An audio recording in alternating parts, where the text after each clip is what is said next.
Welcome to this e-course on creating an enabling environment for HIV services for adolescents, young people, and key populations, a summary of the UNAIDS People-Centered 2025 targets. This training module is intended for health professionals providing HIV testing and care service to adolescents, young people, and key populations. The module summarizes the UNAIDS People-Centered 2025 targets.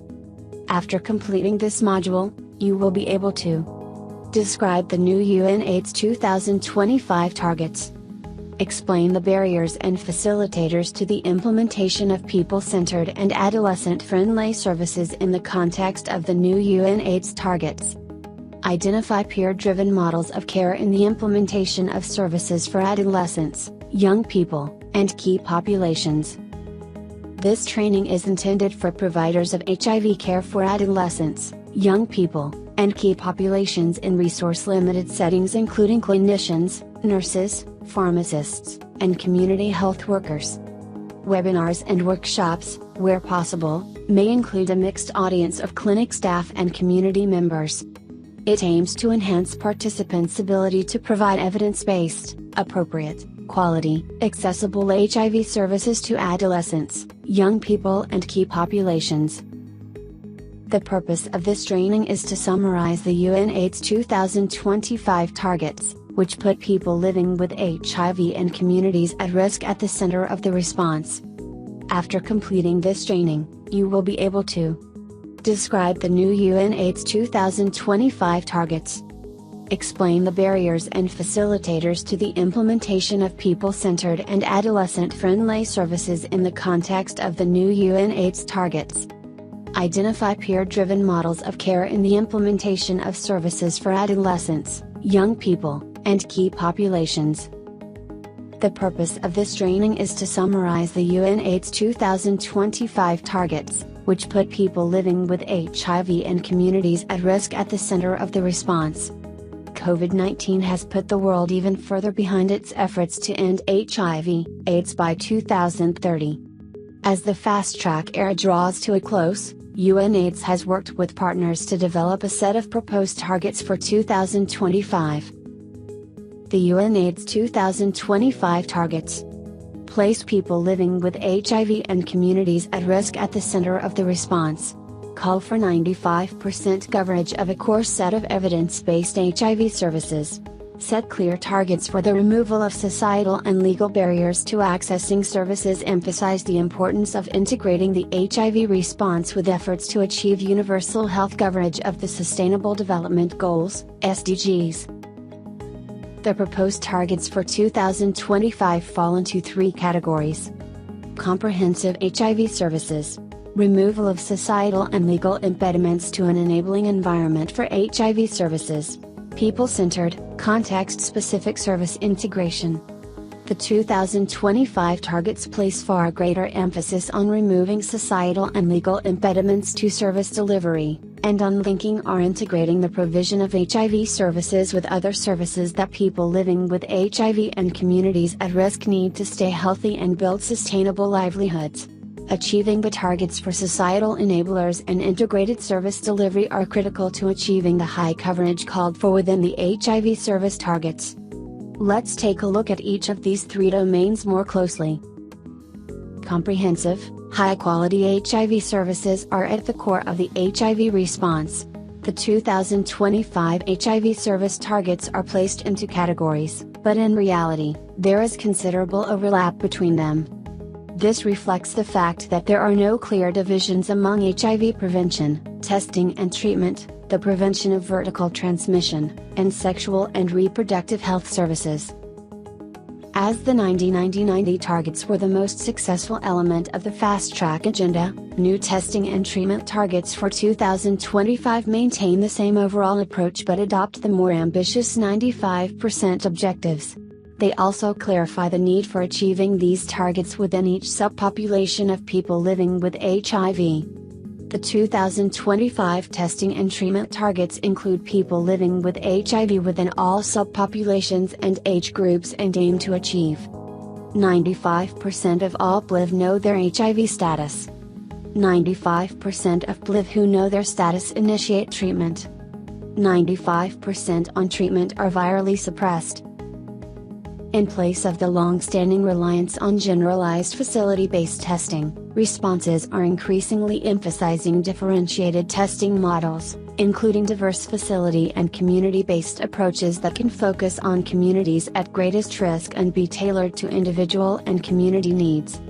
Active adherence support, community and provider monitoring of those lost to follow-up, and strategies for re-engagement that are context-specific and people-centered have been shown to reduce program attrition and increase rates of viral suppression. Innovative strategies to reach underserved subpopulations include focused outreach and testing services on high-traffic areas frequented by men or young people, community hubs to reach underserved men, comprehensive men's health and sexuality counseling to make services more appealing to men, altering outreach hours to increase the likelihood of engaging more men, and programs specifically designed for female sex workers and other key populations. The recent ATLAS and FLAIR trials demonstrate that monthly injection with the drugs cabotegravir and rilpivirine are as effective as daily oral therapy, offering a treatment approach that may be simpler and more convenient than oral daily dosing. In addition, a robust research pipeline continues to investigate new antiretroviral medicines, including those from additional classes. The UNAIDS 2025 targets clarify the need for achieving the 95-95-95 targets within each subpopulation of people living with HIV. These subpopulations include children aged 0 to 14 years, adolescents and young people aged 15 to 24 years, adult women 25 years and older, adult men aged 25 years and older, people on the move such as migrants and refugees, gay men and other MSM, transgender people, sex workers, people who inject drugs, and people in prisons and other closed settings. The UNAIDS 2025 targets prioritize sexual and reproductive health services for women living with HIV and women at elevated risk of HIV infection, and they reinvigorate the global push to eliminate new HIV infections among children and ensure that children living with HIV have timely access to life-saving treatment services. The 2025 targets include meeting sexual and reproductive health service needs and eliminating vertical transmission of HIV. 95% of women of reproductive age have their HIV and SRH service needs met. 95% of pregnant and breastfeeding women living with HIV have suppressed viral loads. 95% of HIV-exposed children are tested. Sexual and reproductive health services are critical for preventing HIV acquisition through sexual intercourse and mother-to-child HIV transmission during pregnancy, childbirth, and breastfeeding. Changes are needed to better serve adolescent girls and women at high risk of acquiring HIV who are accessing contraception. Adolescent girls and women should have more contraceptive choices available in all types of service delivery settings, including family planning clinics and primary healthcare clinics. Adolescent girls and women accessing contraceptive services, especially in high HIV burden countries, should have easy and affordable access to prevention and treatment services and quality integrated HIV and STI testing that are responsive to their rights and preferences. The updated WHO recommendations for contraceptive eligibility for women at high risk of HIV should be disseminated widely and followed. The rights of adolescent girls and women to full and unbiased information should be guaranteed in all healthcare settings and in the community. Contraceptive, HIV, and STI services need to be part of a broader health response that includes services for primary health care and for sexual and reproductive health and rights in the context of universal health coverage. In high HIV burden settings, women's risk of HIV acquisition increases during pregnancy. More frequent testing, including during the third trimester and in the postpartum period, can reveal recent seroconversions and ensure rapid initiation of antiretroviral therapy to improve the mother's health and prevent HIV transmission to her child. The substantial number of children who are living with HIV but not receiving treatment stems from a combination of low coverage of early infant diagnostic services and inadequate implementation of multiple testing strategies to find older children who acquired HIV while breastfeeding after 2 months of age, or those who may have been missed by early infant diagnostic efforts. Point-of-care early infant diagnostic platforms should be brought to scale quickly. Where this is not feasible, turnaround times for early infant diagnostic results from a centralized laboratory must be reduced through improved specimen collection and the use of mobile technologies. For older children who are missed by early infant diagnostic services, family testing strategies are urgently needed.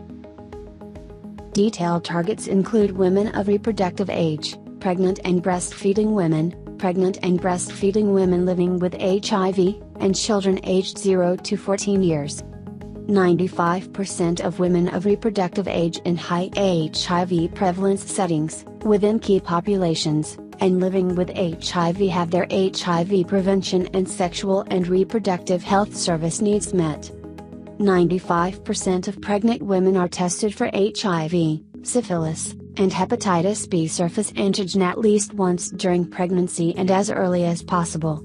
In high HIV burden settings, 95% of pregnant and breastfeeding women with unknown HIV status or who previously tested HIV negative should be retested during late pregnancy, third trimester, and in the postpartum period. 90% of women living with HIV are on antiretroviral therapy before their current pregnancy. All pregnant women living with HIV are diagnosed and on antiretroviral therapy, and 95% achieve viral suppression before delivery. All breastfeeding women living with HIV are diagnosed and on antiretroviral therapy, and 95% achieve viral suppression, to be measured at 6 to 12 months. 95% of HIV-exposed infants receive a virologic test and their parents are provided the results by age 2 months and between ages 9 to 18 months. 95 testing and treatment targets are achieved among children living with HIV. HIV transmission dynamics differ greatly across and within regions and countries. They also vary by modes of transmission, and within and between population groups. Effective HIV prevention requires a granular combination approach that is differentiated according to location, population group, and risk of HIV acquisition. Combination prevention recognizes that individuals need to be provided with a choice of multiple tools to prevent HIV infection, including behavioral and biomedical approaches, to ensure that at least one will fit their current needs. Such choices are not fixed, the most appropriate tool will vary with the specific situation. The 2025 prevention targets include all subpopulations and age groups. 95% of people at risk of HIV infection use appropriate, prioritized, person-centered, and effective combination prevention options. The failure to date of expanded treatment access to achieve rapid reductions in HIV incidence has underscored the critical importance of primary HIV prevention. However, political support for HIV prevention is still lacking due to numerous factors, including the inherent complexity of HIV prevention, challenges in measuring impact, by showing that something, HIV infection, did not occur, lack of comfort in addressing issues of sexuality and drug use, especially among young people, and the fact that prevention needs are often greatest among populations that are socially marginalized and politically disfavored. Effective HIV prevention involves a combination approach that offers multiple prevention options to people at risk of HIV.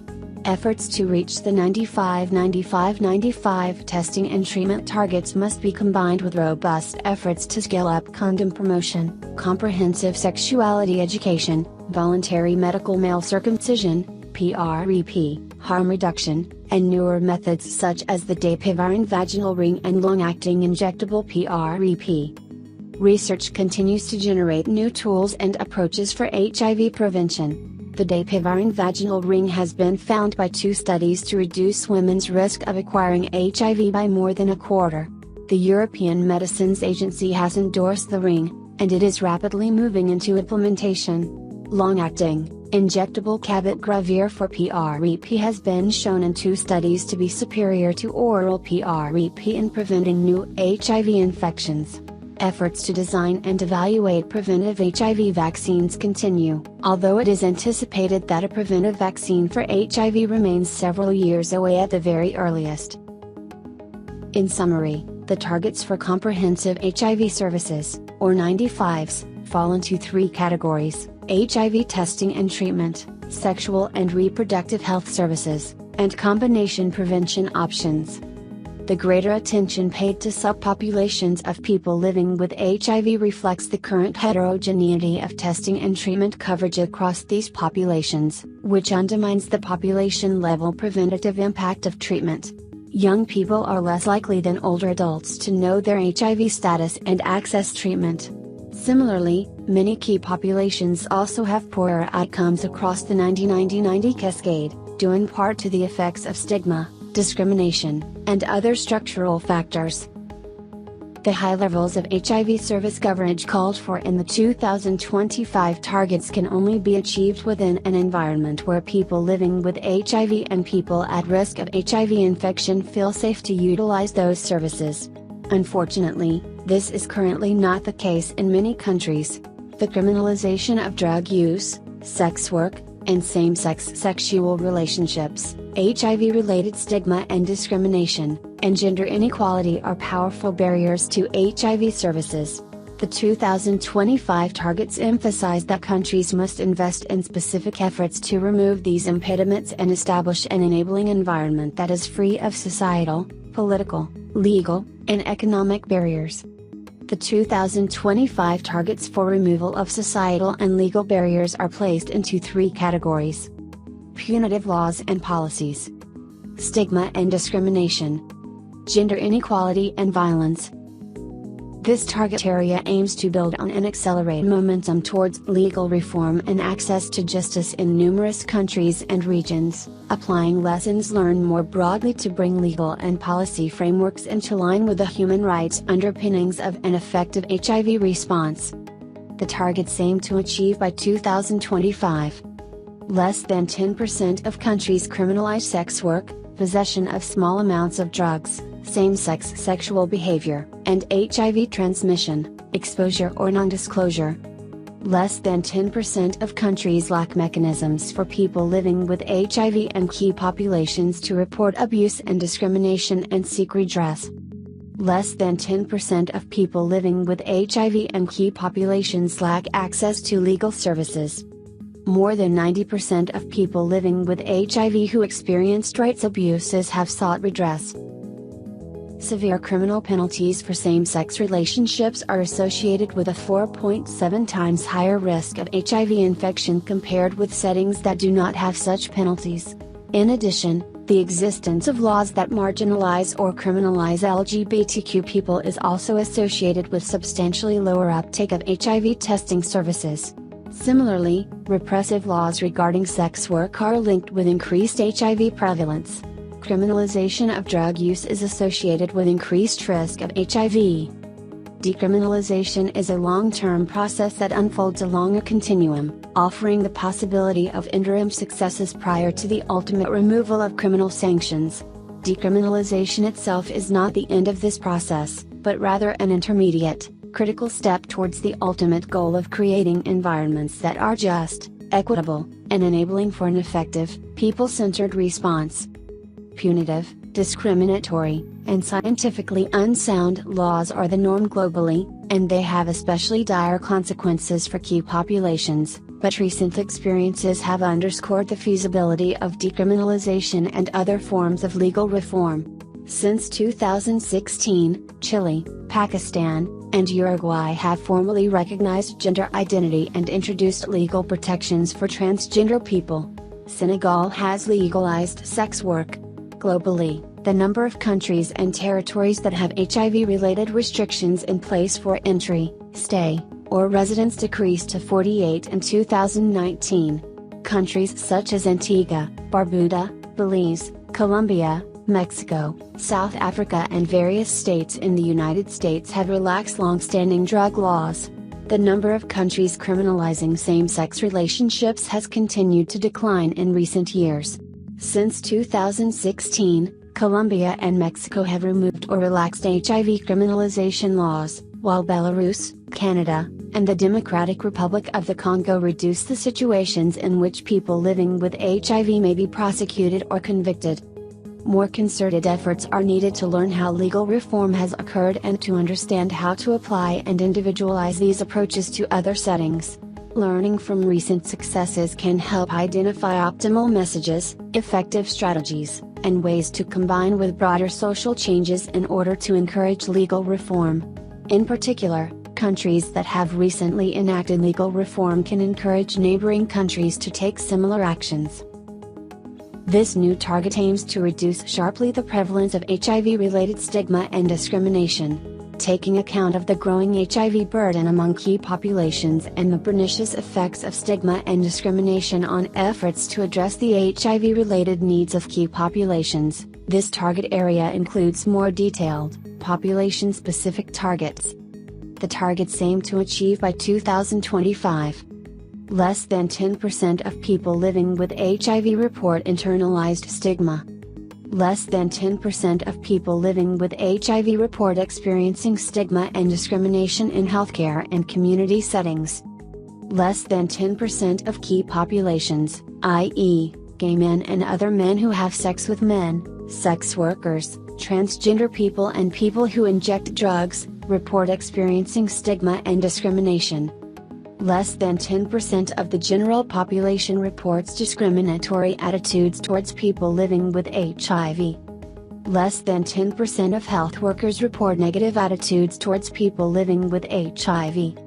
Less than 10% of health workers report negative attitudes towards key populations. Less than 10% of law enforcement officers report negative attitudes towards key populations. In many countries around the world, people living with HIV say they have been denied health services due to having HIV. According to a UNAIDS commissioned systematic review, human rights interventions have a positive effect on HIV outcomes. Through community-led monitoring, advocacy, and programs to ensure access to justice, communities are critical actors in aligning HIV responses with human rights principles. The Support, Don't Punish initiative, mobilized in at least 200 cities and 86 countries in 2020, is a global, grassroots initiative promoting human rights-based harm reduction and drug policies. In 2020, the Global Partnership for Action to Eliminate All Forms of HIV-related Stigma and Discrimination began country implementation, partnering with governments and communities at the country level to take evidence-informed action against stigma and discrimination. This target area emphasizes the importance of ending violence against women, girls, people living with HIV, and key populations. Gender-based violence is but one manifestation of gender inequality, which reduces the ability of women and girls to protect themselves from HIV. It perpetuates a gender distribution of caretaking responsibilities and diminishes the educational and employment opportunities of women and girls. The new target also recognizes how unequal gender norms contribute to the vulnerability of key populations. The targets aim to achieve by 2025. Less than 10% of women and girls experience physical or sexual violence from an intimate partner. Less than 10% of key populations, i.e., gay men and other men who have sex with men, sex workers, transgender people and people who inject drugs, experience physical or sexual violence. Less than 10% of people living with HIV experience physical or sexual violence. Less than 10% of people support inequitable gender norms. Greater than 90% of HIV services are gender responsive. Nearly 1 in 3 women worldwide have experienced physical and/or sexual violence in their lifetime. The experience of sexual violence often begins at an early age. About 120 million girls are estimated to have suffered some form of forced sexual contact before the age of 20 years. Key populations are frequent victims of discrimination and abuse, with more than half of sex workers in 8 of 36 countries with recently available data reporting having experienced violence. In 4 of 17 countries with survey data, more than 20% of gay men and other men who have sex with men reported experiencing violence, and high rates of violence against transgender people and people who inject drugs have also been reported in the limited number of countries with relevant data. The experience of intimate partner violence in high HIV prevalence settings increases the risk of acquiring HIV for women. Women living with HIV who have experienced violence also have reduced access and adherence to treatment, lower CD4 counts, and higher viral load. Cash transfers have been shown to help girls stay in school, increase the use of health services, delay sexual debut, reduce early marriage and teen pregnancy, and lower the risk of girls acquiring HIV. The engagement of faith leaders in gender transformative approaches in the Democratic Republic of the Congo, and of men in reproductive and maternal health in Rwanda, have been associated with reduced sexual violence, improved contraceptive use, enhanced women's antenatal health, and the more equitable division of labor within households. In summary, the targets for removal of societal and legal barriers, or TANs, fall into 3 categories: punitive laws and policies, stigma and discrimination, and gender inequality and violence. The high levels of HIV service targets called for in the 2025 targets can only be achieved within an environment where people living with HIV and people at risk of infection feel safe to utilize those services. The 2025 targets emphasize that countries must invest in specific efforts to remove these impediments and establish an enabling environment that is free of political, legal, and economic barriers.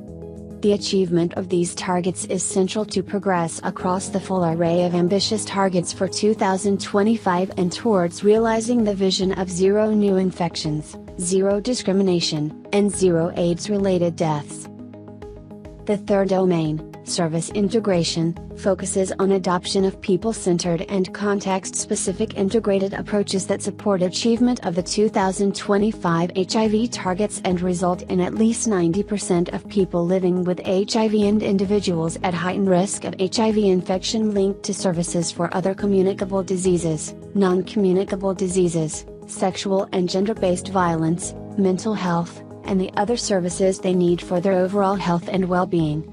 It should be people who are the guidepost for designing, delivering, and assessing health services.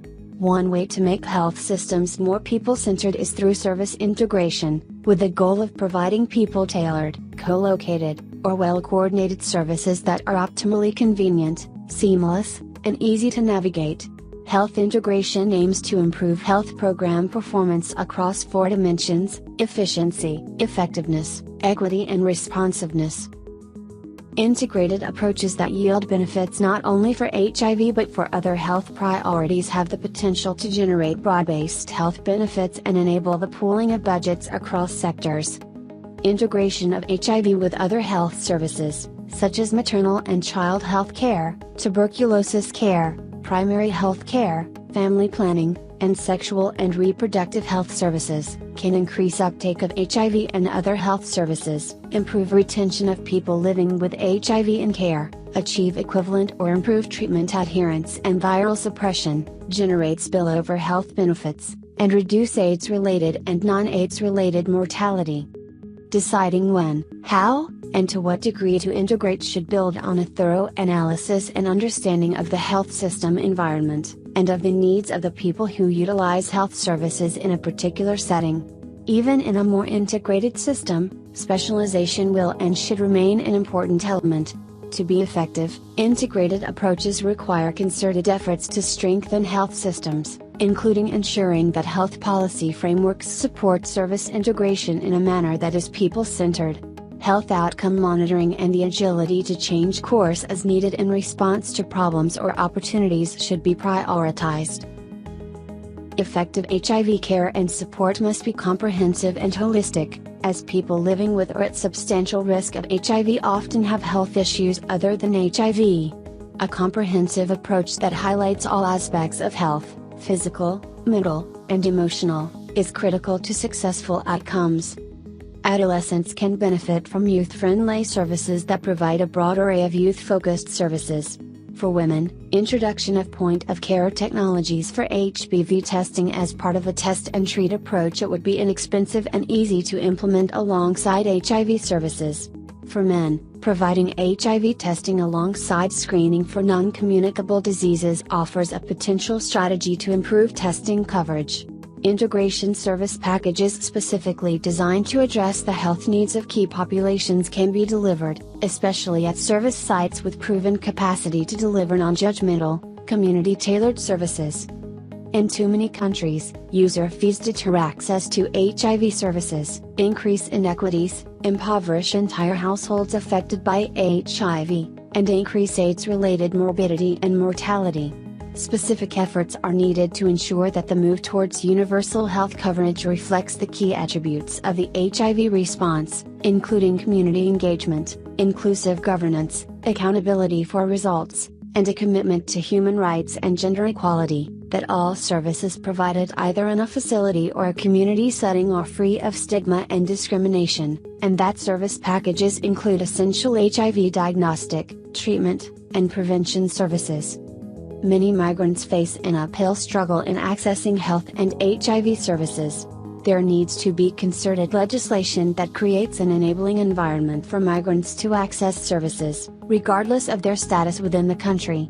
Legislation passed by Portugal to pave the way for regular and irregular migrants to access full health services provides a working model of service delivery that can be replicated elsewhere. In summary, the service integration target focuses on adoption of people-centered and context-specific integrated approaches that support achievement of the 2025 HIV targets and result in at least 90% of people living with HIV and individuals at heightened risk of HIV infection linked to services for other communicable diseases, non-communicable diseases, sexual and gender-based violence, mental health, and the other services they need for their overall health and well-being.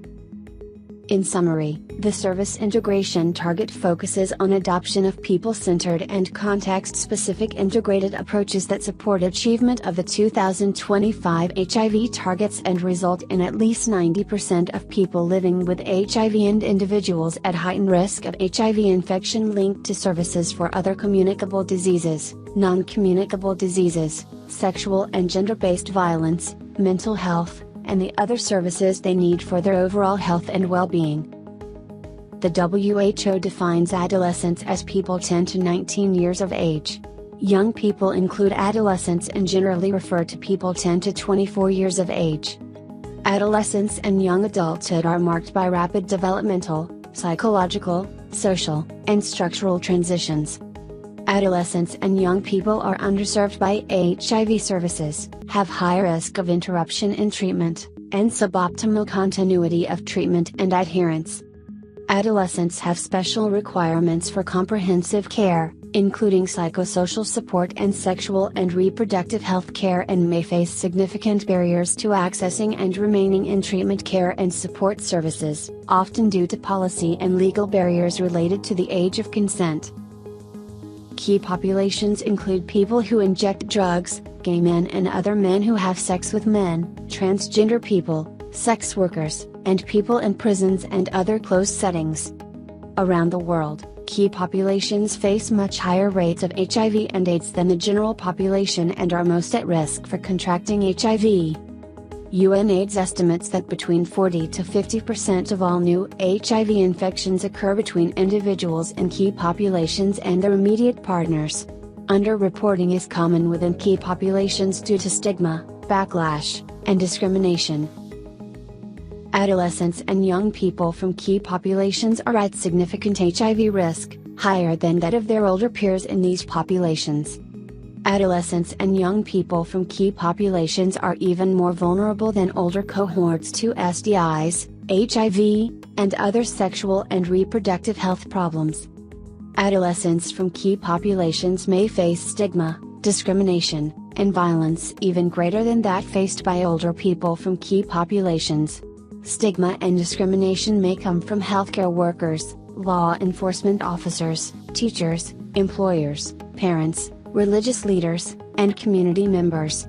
Young MSM and young transgender people face particular vulnerabilities due to stigma, discrimination, criminalization, familial rejection, homelessness, bullying, social isolation, and violence that increase their HIV risk and produce systematic barriers in access to services. Adolescents from key populations may experience power imbalances in sexual relationships that limit their ability to use condoms. There is a large-scale absence of adolescent and youth-friendly HIV and broader healthcare programs and policies, which means that adolescents and young people are further disadvantaged in having to navigate healthcare systems and regulations designed for adults. A key focus of the UNAIDS Global AIDS Strategy 2021-26 is a focus on key and priority populations, including young people. Primary HIV prevention for key populations, adolescents and other priority populations, including adolescents and young women and men in locations with high HIV incidence. Adolescents, youth and adults living with HIV, especially key populations and other priority populations, know their status and are immediately offered and retained in quality, integrated HIV treatment and care that optimize health and well-being. Young people fully empowered and resourced to set new direction for the HIV response and unlock the progress needed to end inequalities and end AIDS. A focus on youth is emphasized under priority actions to promote equitable access to effective, innovative and quality combination HIV prevention that includes PrEP treatment optimization and care services must include key populations including young people. A focus on youth is emphasized under Strategic Priority 1 maximize equitable and equal access to HIV services and solutions. Address the multiple needs of adolescent girls and young women by scaling up combination program packages which link effective HIV prevention services with programs that address HIV and sexual and reproductive health, including contraception, comprehensive sexuality education, prevention of schistosomiasis, sexually transmitted infections, gender-based violence and sociocultural gender norms, and which promote women's empowerment and meaningful engagement. Strengthen access to good quality, gender-responsive, age-appropriate comprehensive sexuality education services, both in and out of school, which address the realities of adolescents and young people in all their diversity, in line with international guidance, national laws, policies and context. Intensify outreach to young and adult men and increase their access to and uptake of HIV prevention, testing and treatment programs that are adapted to their needs, including voluntary male circumcision and male sexual, reproductive and other healthcare services. Intensify the quality and coverage of HIV prevention among women, especially adolescent girls and young women, including in family planning and antenatal services. A focus on youth is empathized under Result Area 2. Adolescents, youth and adults living with HIV, especially key populations know their status and are immediately offered and retained in quality, integrated HIV treatment and care that optimize health and well-being and other priority populations, know their status and are immediately offered and retained in quality, integrated HIV treatment and care that optimize health and well-being. Some barriers to adolescents and young people accessing health services include consent requirements, unwelcoming environments, judgmental providers, financial barriers, low health literacy, lack of confidentiality, lack of involvement in the decisions that affect their lives, and limited adolescent competency and skills of care providers. Particularly for those under age 18 years, policy and legal barriers related to age of consent often prevent access to a range of health services, including HIV testing and counseling, harm reduction, and other services provided specifically for key populations. Such barriers also limit adolescents' ability to exercise their right to informed and independent decision-making. Some barriers to adolescents and young people accessing health services include consent requirements, unwelcoming environments, judgmental providers, financial barriers, low health literacy, lack of confidentiality, lack of involvement in the decisions that affect their lives, and limited adolescent competency and skills of care providers. Particularly for those under age 18 years, Policy and legal barriers related to age of consent often prevent access to a range of health services, including HIV testing and counseling, harm reduction, and other services provided specifically for key populations. Such barriers also limit adolescents' ability to exercise their right to informed and independent decision-making. The Zvendiri, As I Am, program is the first of its kind in Africa. The program is a comprehensive, layered, differentiated HIV service delivery model for children, adolescents, and young people. The program has shown reductions in death and treatment failure after sustained follow-up. Since 2004, Zvendiri has evolved from one support group in Harare into a comprehensive model, combining community and clinic-based health services and psychosocial support for adolescents and young people with HIV.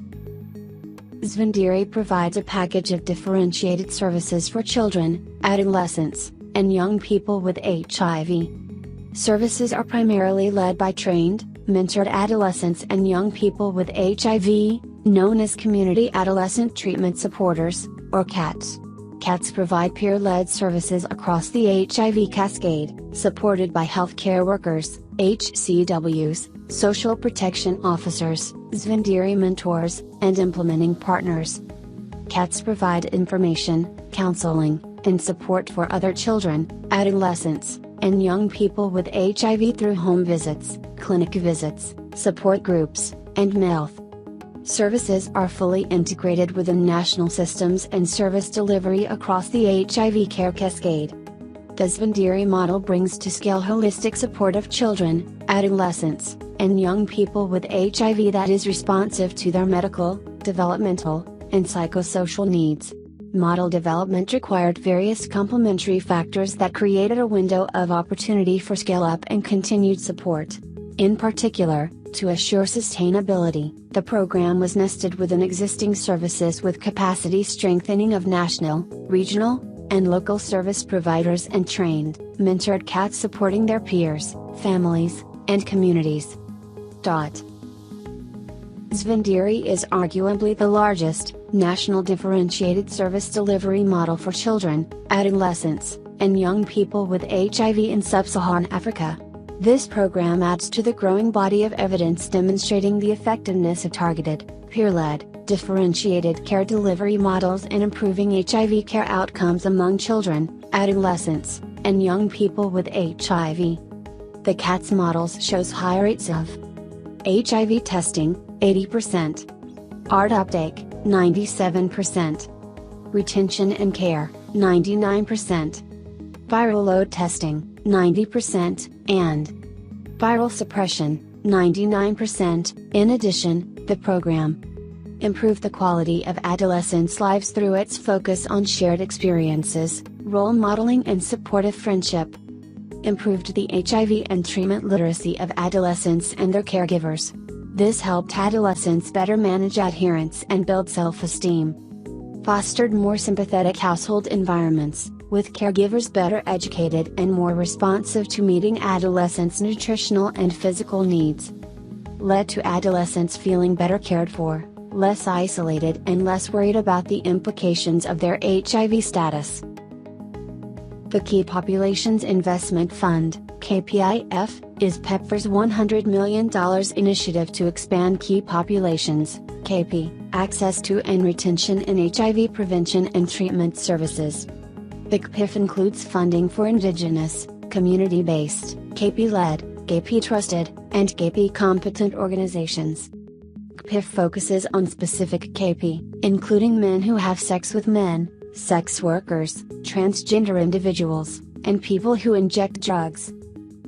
KPIF is designed to support both proven and innovative community-led interventions around critical enablers, including provision of direct services that fit into program objectives, that overcome barriers to improve accessibility, acceptability, uptake, coverage, effectiveness and efficiency of HIV services for key populations.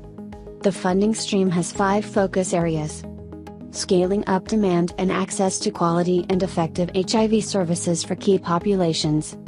Structural barriers that inhibit access to quality and effective HIV services for key populations, or undermine their effectiveness, These include barriers in laws and policies or their enforcement, education, or economic barriers.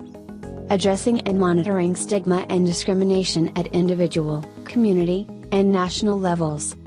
Promoting human rights and justice for all. Collecting and analyzing data for key populations and subpopulations. The new UNAIDS 2025 targets fall into three categories: comprehensive HIV services, removal of societal and legal impediments to an enabling environment for HIV services, and people-centered, context-specific service integration. New testing and treatment targets for 2025 adopt ambitious 95% objectives. They also clarify the need for achieving these targets within each subpopulation of people with HIV. Sexual and reproductive health services for women with HIV and women at elevated risk of HIV infection are prioritized, as well as eliminating new HIV infections among children and ensuring that children with HIV have timely access to services. Prevention targets include all subpopulations and age groups and aim to achieve 95% of people at risk of HIV infection use appropriate, prioritized, person-centered, and effective combination prevention options. The targets emphasize that countries must invest in specific efforts to remove social and legal impediments and establish an enabling environment for HIV services. The targets focus on adoption of people-centered and context-specific integrated approaches that support achievement of the 2025 HIV targets and result in at least 90% of people with HIV and individuals at heightened risk of HIV infection linked to comprehensive services needed for overall health and well-being. Adolescents, young people, and key populations are underserved by HIV services, have high risk of interruption in treatment, and suboptimal continuity of treatment and adherence. The Zvandiri program in Zimbabwe demonstrate the effectiveness of targeted, peer-led, differentiated care delivery models in improving HIV care outcomes among adolescent and young people with HIV. CPIF's investment in local CSOs stands to yield high returns. KP-led, trusted, and competent organizations are rapidly evolving to be even better positioned to respond to the HIV epidemic and the KP individuals they serve.